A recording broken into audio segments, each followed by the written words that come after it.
This is the Sci-Fi Griot. I'm your host, Nicholas Cunningham. Over the last few episodes, we've asked big questions about the future, about warnings, system, power, and survival. But today I want to slow things down.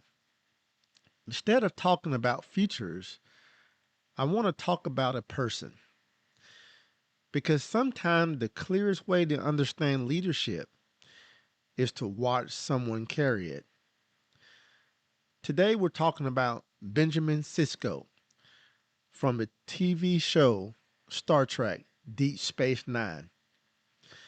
Not as a symbol, not him as a messiah, but as a man, a leader shaped by loss, a father, a captain who never pretended command was easy. Captain Benjamin Sisko is not introduced as a hero. When we meet him in Embassy on the first episode, series premiere, he's grieving, he's angry, he's tired. He didn't ask for Deep Space Nine. He didn't want to even be there. And that matters. When we talk about Star Trek captains, we're really talking about leadership philosophies. Captain Kirk led through instinct and charisma. He broke rules when necessary, but always with the confidence that the system would ultimately bend backwards toward him. Captain Picard led through principle. He believed deeply that moral clarity, once articulated, could guide any situation. His authority came from restraint. Captain Janeway led through responsibility. She carried the weight of every decision personally, trying to preserve Starfleet ideals even when Starfleet itself was impossibly far away. Captain Sisko is different. Sisko doesn't begin as an explorer. He begins as a survivor. He's a widower, a single father, a man still carrying the trauma of War 359, not as a footnote, but as a defining wound. Unlike other captains, Sisko doesn't step into command with excitement or idealism. He steps into it reluctantly. Deep Space Nine isn't a flagship. It's not even a symbol of aspiration. It's basically a mess. And Sisko doesn't get to represent Starfleet from a distance. He has to manage its consequences. This is what makes Sisko different. Other captains ask, what is the right thing to do? Sisko Sisko asks, what happens if I don't? His leadership, his leadership is not theoretically. It's situational, reactive, and often morally uncomfortable. That doesn't make him weaker, it makes him honest. Unlike other Star Trek captains, Sisko doesn't begin with confidence. He begins with resistance. Command isn't a dream, it's a burden. And right away, Deep Space Nine tells us that this is not a story about exploration. This is a story about responsibility. Captain Sisko's leadership is inseparable from loss. The Battle of War 359 took his wife. It took his certainty. It took the version of himself that believed Starfleet always had the answers. That grief never disappears. In the series premiere Emissary, when Sisko confronts the prophets, he isn't speaking like a captain. He's speaking like a man stuck in a moment of pain. And the show doesn't rush him past that. Sisko doesn't compartmentalize grief, he carries it. That's rare in Star Trek, and it changes how he leads. One of the most important things about Benjamin Sisko is that he's a father first. Jake grounds him. In episodes like The Visitor in season 4, episode 2, we see something Star Trek rarely shows: the long term emotional cost of command. Leadership doesn't just affect the person in charge, it affects the people who love them.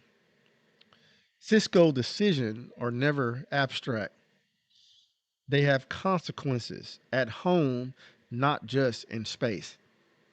And that makes his authority feel earned and not idealized.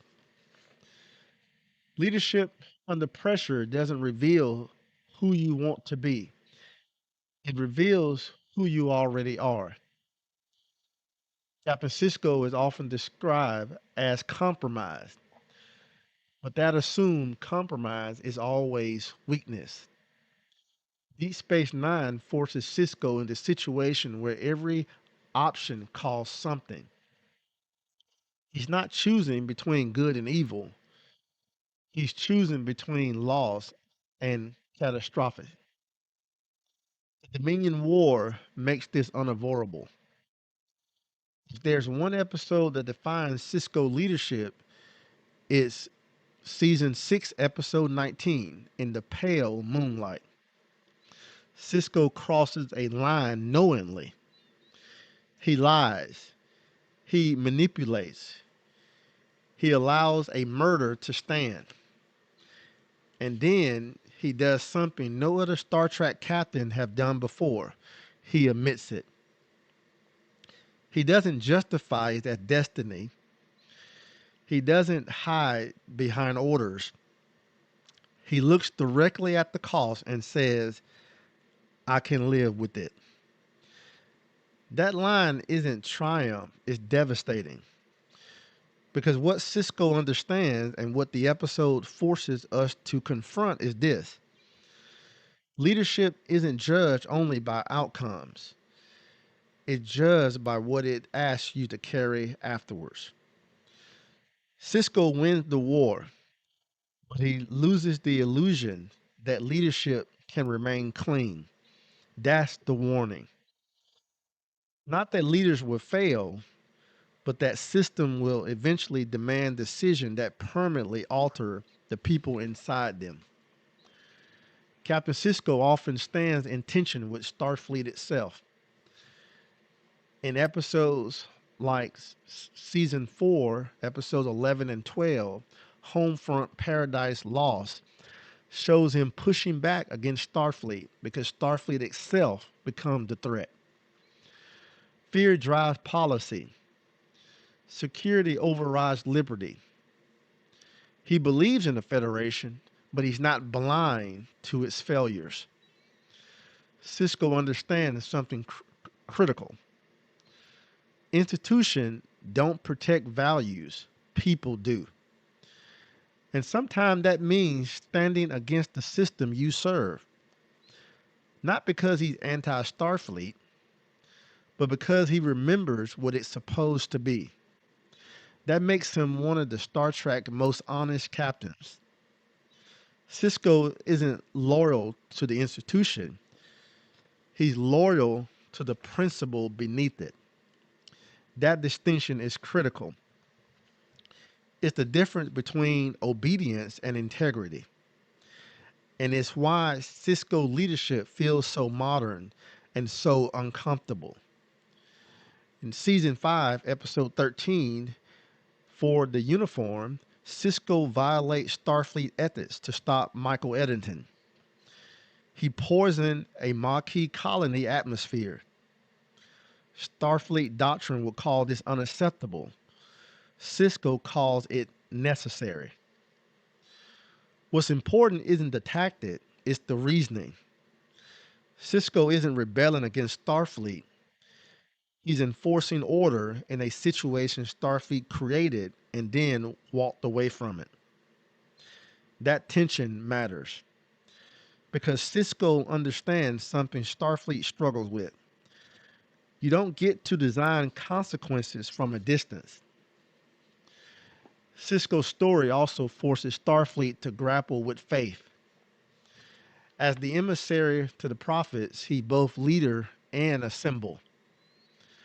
Episodes like season 5, episode 10, Rapture, and season 6, episode 6, Sacrifice of Angels, shows how uncomfortable Starfleet becomes when destiny enters the conversation.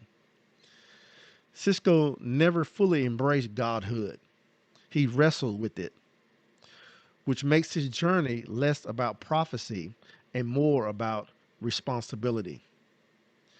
He doesn't want to be worshiped. He wants to simply do his job. Sisko matters because he feels human. He's allowed anger. He's allowed doubt. He's allowed love. He's allowed contradiction. He's an African American captain who is not required to be perfect. He is allowed complexity, and that matters. Sisko expands what leadership looks like in the future. Not clean, not effortless, but accountable. So, after talking about systems, warnings, and survival, Captain Benjamin Sisko reminds us that leadership is personal. It happens in grief, in compromise, in moments where there are no clean answers. Captain Benjamin Sisko doesn't represent the future we want to imagine. He represents the future we might actually face. One where leadership isn't about purity, but about accountability. And that's the hardest question, isn't it? What's the right thing to do? It's what will it cost me to do it? But not every leader gets that support. In the next episode, we'll turn to a captain who had no system to lean on, no Federation safety net, and no clear path home. And that's Captain Catherine Janeway, a leader forced to decide not just how to survive, but who her crew will become in the process. That's next. This is the Sci-Fi Griot, a place to slow down, to reflect, and to imagine carefully.